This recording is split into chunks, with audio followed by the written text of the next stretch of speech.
вече е време за нея. Хайде, обърнете се хубаво назад.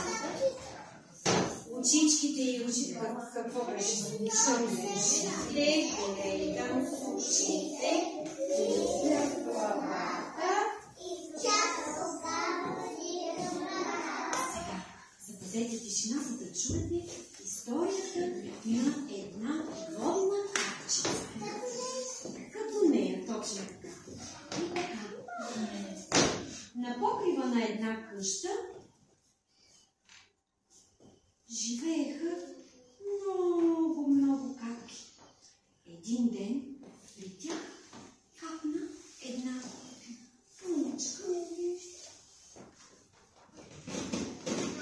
Капчица. Щастлива ли? А каква е? Сърдита. По-скоро е тъжна, защото капчицата смяташе, че живота й е много скучен, а трябвало да й се случват много интересни неща. Един ден тя полетя надолу и кацна върху едно цвете. Цветето много се зарадва, че ще си има гостенка. Започна да си бъбри с нея. И да й разказва колко интересно да си цвете.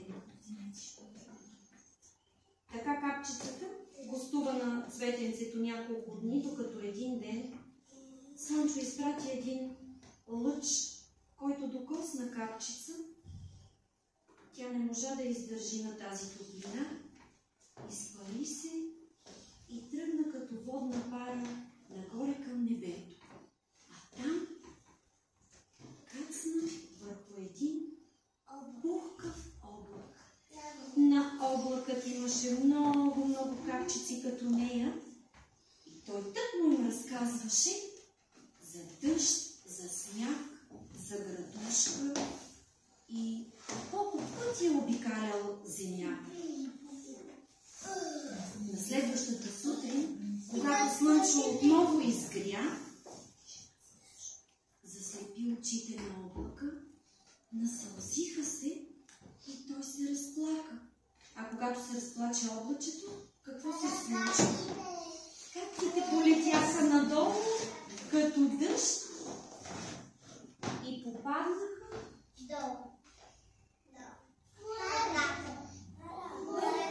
реката.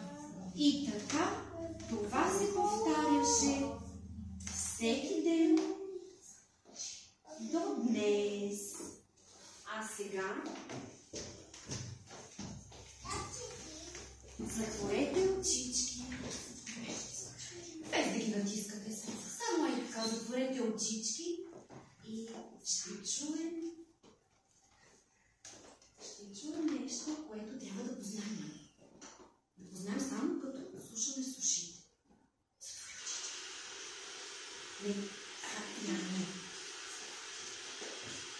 Можете ли да познаете какво това? Дъжд, веднага го познахте, браво.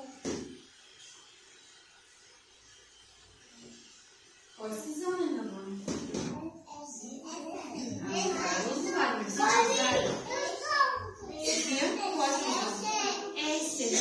Какво казваме, че е характерно? Какво се случва с времето през есента?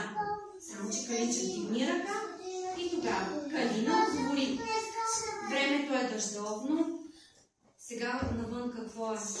Погледнете. Не е дъждовно, не е. Какво има на небето?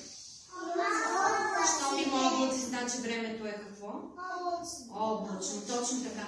Ако видим през прозореца, че клоните на дърветата се клатят, значи е ветровито, браво. Значи през есента какво времето е?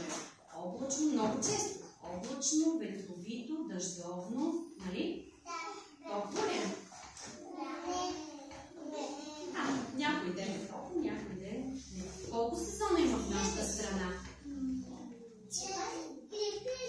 Точно така. Хайде да ги кажем имената. Пролет, лято, есен, зима.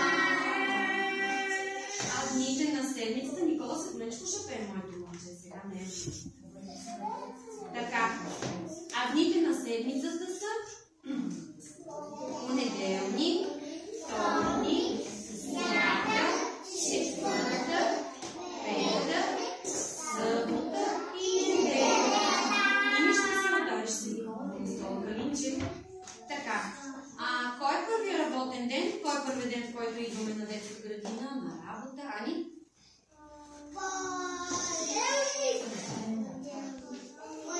Не се притеснявай, сега ги учим тези неща нормално и да сгрешиш. Не се притеснявай, да, точно така. Понеделник. А последния работен ден, последния ден, в който сме на градина, Бориса? Кой е той? Събота и неделя, добре, че не са работни. Кой е последния работен ден? Хайде помагам малко, казваме. Ставайте, взимайте пижамите, утре сме почивка. Кой е той? Браво, Калина! Беха! Имената на дните, в които сме си вкъщи и почиваме? Да, те се казват почивни дни, но имената им са Борил.